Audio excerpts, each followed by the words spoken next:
Students, welcome to our YouTube channel. Let's discuss. So today we will do the worksheet number 15 और ये worksheet किसकी है? Assessment के लिए है ये वर्कशीट 15। डेट क्या है?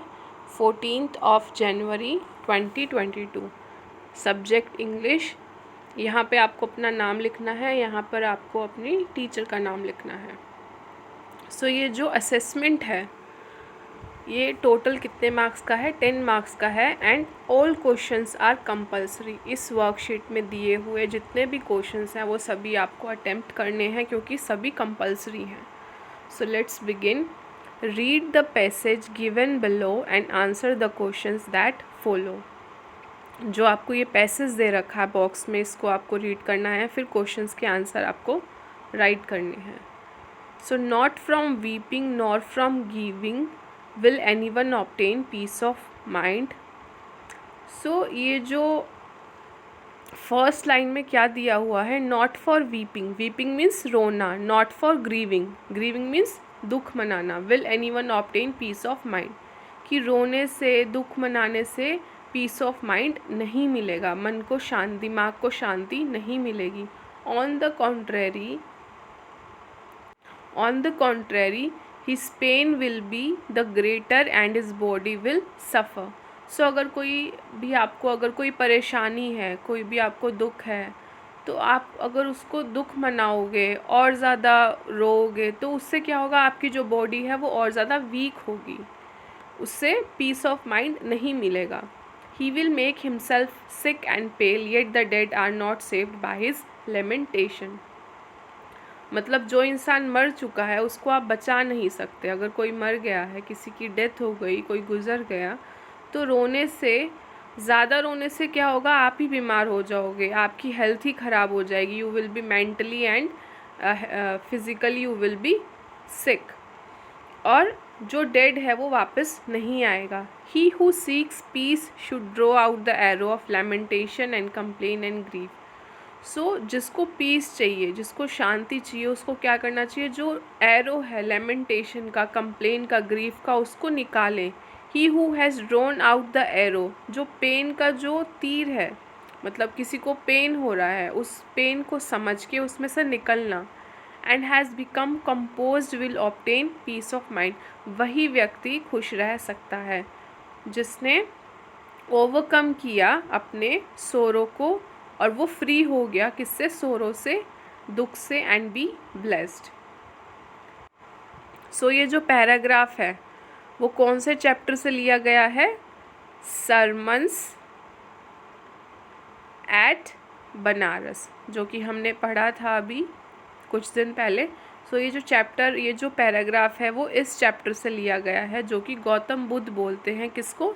किस्सा गौतमी को, जब उनका बेटा मर जाता है। सो नेक्स्ट चलते हैं क्वेश्चन आंसर्स। फर्स्ट क्वेश्चन है आपका, name the lesson and the speaker of these lines which grief is mentioned here. So आपको लेसन का नाम बताना है। लेसन का नाम क्या है? Sermons eight Banaras. स्पीकर कौन है? Speaker of these lines are Gautam Buddha. और कौन से दुख की बात कर रहे हैं? The grief mentioned here is universal truth about death, कि जो डेथ है वो सबके पास आनी ही है कभी ना कभी। सो बुद्धा इसके बारे में बात कर रहे हैं, डेथ के बारे में। सेकंड क्वेश्चन है, is there any way of grieving that can bring back the dead, why not. So ऐसे कुछ उपाय है कि रोने से, दुख मनाने से, कि जो जा चुका है, जो मर चुका है, वो वापस आ जाएगा। वाई, अगर आ जाएगा तो कैसे? वाई नॉट, या क्यों नहीं? No, there is no way of grieving that can bring the back the dead, one have to accept the truth. So कोई भी ऐसा वे नहीं है, रास्ता नहीं है कि हम रो के जो इंसान मर चुका है उसको वापस ला सकें। हमें जो रियलिटी है उसके साथ चलना पड़ता है, और जो सत्य है, जो ट्रुथ है, उसको एक्सेप्ट करना पड़ता है। नेक्स्ट है B, What should be done to stay calm and peaceful when the inevitable happens। सो अगर कुछ हमारे साथ कोई घटना हो जाए, सो हमें क्या करना चाहिए? कैसे काम रहना चाहिए, कैसे पीसफुल रहना चाहिए? when the inevitable happens। So he who seeks peace should draw out the arrow of lamentation and complaint and grief. So जो दुख से गुजर रहा है उसको दुखी या निराश नहीं होना है. जैसे गौतम बुद्ध ने एक और चीज़ कही है कि अगर कोई ये प्रॉब्लम है उसका सॉल्यूशन है तो उसको सॉल्व करो, अगर प्रॉब्लम का सॉल्यूशन है ही नहीं तो उसको छोड़ दो, उसको एक्सेप्ट करो as it is. So same यही है कि पीस और कामनेस पाने के लिए जो दुख है उसका जो सॉल्यूशन है उसको ढूंढो. He who has drawn out the arrow and has became composed will obtain peace of mind. Who has overcome all sorrow will become free from sorrow and be blessed. Next है find the word from the passage which means the same as an expression of great sorrow. So इसका answer हो जाएगा lamentation. So next है Madame Forestier's chance meeting with Matilda after 10 years unraveled the truth that the necklace was fake and not made of real diamonds. So जो madam फॉरेस्टियर्स जब उनको मिलती है Matilda को 10 साल बाद, और जब मैटिल्डा को ट्रुथ पता चलता है कि जो वो नेकलेस था जो वो उनसे बोरो करती हैं एक दिन के लिए was not made of real diamonds. Was there any way in which Matilda could have known the truth earlier? क्या कोई ऐसा भी रास्ता था कि जिस प्रकार से वो मैटिल्डा जो हैं वो पहले पता लगा सकती थी कि जो नेकलेस है वो रियल नहीं है? How would it have impacted her subsequent life? और अगर ऐसा होता तो उनकी लाइफ पे क्या इम्पैक्ट पड़ता? What does it tell you about her character? तो आपको इनके करेक्टर के बारे में क्या दर्शाते हैं, मतलब क्या आपको दिखता है?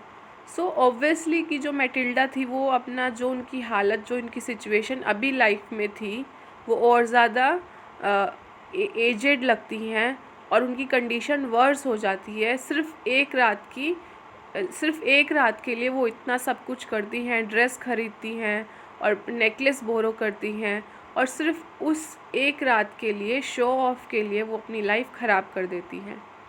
सो ऑब्वियसली वो अपनी लाइफ को ठीक कर सकती थी अगर वो उस टाइम पे सही डिसीज़न लेते. So answer is Matilda grows restless and unhappy when her husband shows her the invitation to the official party.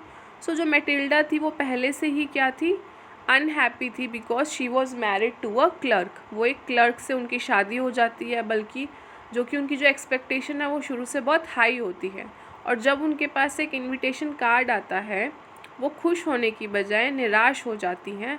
What fills her mind is how she can present herself, क्योंकि उनको सबसे ज़्यादा prettiest लगना होता है, attractive लगना होता है पार्टी के अंदर, बट उनके पास ना ही ड्रेस होती है ना ही jewellery. So that's why she was upset and unhappy. Her vanity and false pride blind her. So उनके में जो वेनिटी था और जो फॉल्स प्राइड था उसने उनको अंधा कर दिया था. She was not able to see the reality, कि जो उनकी रियलिटी क्या है वो देख ही नहीं पा रही थी. And she decides to flaunt her husband's money to get a new dress for the party. Then she also decide to borrow a necklace. First वो क्या करती हैं, ड्रेस लेती हैं, फिर वो नेकलेस भी ले लेती हैं बोरो करके. She is unaware that what ever reputation she would gain from this would be short lived. उनको ये अंदाज़ा नहीं था कि वो ड्रेस भी ले ली, उन्होंने नेकलेस भी ले लिया, बट वो चीज़ जिस चीज़ के लिए इतनी मेहनत कर रही हैं, इतना एफ़र्ट डाल रही हैं, वो क्या है, शॉर्ट लिव्ड है, क्योंकि पार्टी सिर्फ 1-2 घंटे की है, उसके बाद फिर क्या. Matilda should not have yielded to temptation. She should have weighed the pros and cons of borrowing a jewel from a friend. Matilda को पहले से ही सोचना था कि इसके क्या क्या फ़ायदे और नुकसान हो सकते हैं अगर मैं कोई ज्वेलरी ख़रीदूँ अपने दोस्त से, क्योंकि ज्वेलरी बहुत ही प्रीशियस थिंग है और वो लॉस्ट हो जाए तो आपको पूरा अमाउंट देना पड़ता है. सो उसको ख़रीदने से पहले या उसको बोरो करने से पहले आपको सोचना चाहिए कि क्या क्या कॉन्सिक्वेंसेस हो सकते हैं. So the jewel may or may not be diamond. The need to keep it safe and returning it in a good condition is a great responsibility. और ये चाहे वो डायमंड का हो या ना हो, बट जैसी आप चीज़ लेते हो आपकी रिस्पॉन्सिबिलिटी बनती है उसको एज इट इज़ आपको वापस लौटाना. जैसे कि अगर आप किसी से पेन लेते हो सो आपकी रिस्पॉन्सिबिलिटी बनती है उसको एज इट इज़ वापस लौटाना, ठीक है।